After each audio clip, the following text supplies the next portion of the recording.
Uruguayan air force flight 571 की कहानी विश्व इतिहास की अद्भुत और दिल दहला देने वाली घटनाओं में से एक मानी जाती है। यह घटना 1972 में घटी थी, जब एक विमान दुर्घटना के बाद यात्री अत्यधिक ठंड और भूख से जूझते हुए 72 दिनों तक जीवित रहे। यह कहानी न केवल उन यात्रियों की जीवटता का उदाहरण है, बल्कि उस परिस्थिति का भी जिसने उन्हें अपनी भूख के कारण अपने ही साथी का मांस खाने पर मजबूर किया। 13 अक्टूबर 1972 को विमान एडिज पर्वतमाला की बर्फीली चोटियों से टकरा और दो हिस्सों में टूट गया। दुर्घटना के तुरंत बाद ही 12 लोग मारे गए, कई अन्य लोग घायल हो गए। बचे हुए यात्री ठंड और भूख की स्थिति में फंसे रह गए। 10 दिनों के अंदर और 6 लोग जख्मों और ठंड के कारण मर गए।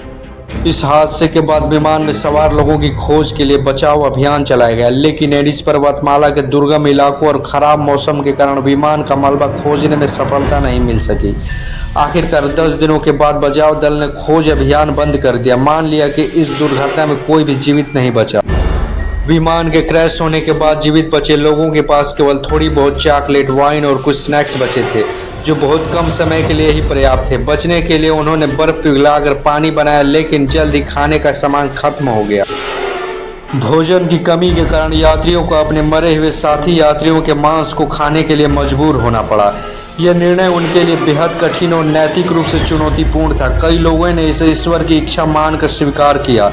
अपने दोस्तों के शवों को खाना उनकी नैतिकता के खिलाफ था, लेकिन जीवित रहने के लिए उन्हें इस कठिन निर्णय को अपनाना पड़ा। दुर्घटना के बाद बचे हुए यात्रियों ने ठंड से बचने के लिए विमान के मलबे का इस्तेमाल किया और एक अस्थायी आश्रम बनाया।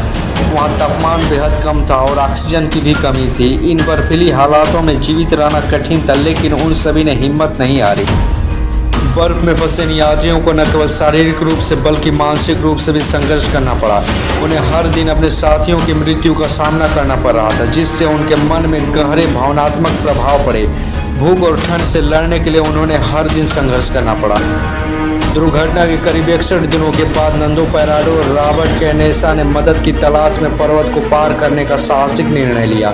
उन्हें करीब 10 दिनों तक कठिन बर्फीली पहाड़ों में सफर करना पड़ा और अंततः 55 किलोमीटर की दूरी तय करने के बाद चिली के एक गांव में पहुंचे, जहां उन्होंने अपनी स्थिति बताई और बचाव अभियान शुरू।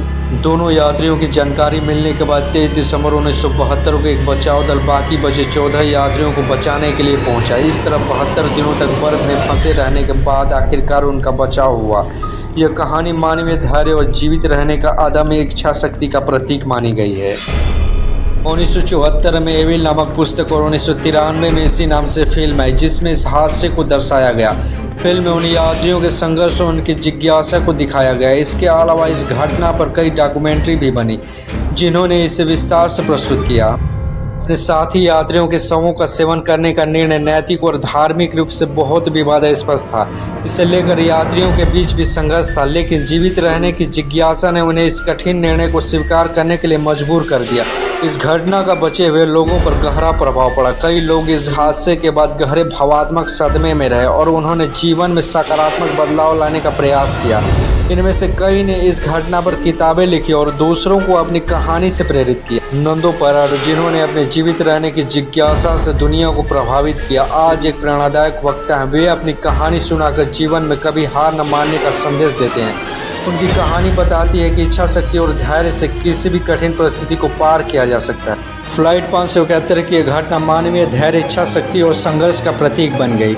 इस घटना ने यह साबित किया कि परिस्थितियां कितनी भी कठिन क्यों ना हो, मनुष्य की जिज्ञासा उसे जीवित रख सकती हैं। यह घटना आज भी उन लोगों को प्रेरणा देती है जो जीवन में कठिनाइयों का सामना कर रहे हैं।